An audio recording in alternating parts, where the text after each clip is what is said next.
Dalam video ini, saya akan menerangkan tentang kepentingan privasi, surveillance serta penggunaan employee monitoring software oleh majikan.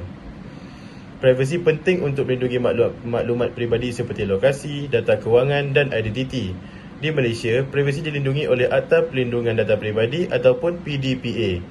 Surveillance bermaksud pemantauan aktiviti individu menggunakan teknologi. Contohnya ialah CCTV, GPS tracking, monitoring software dan pemantauan internet.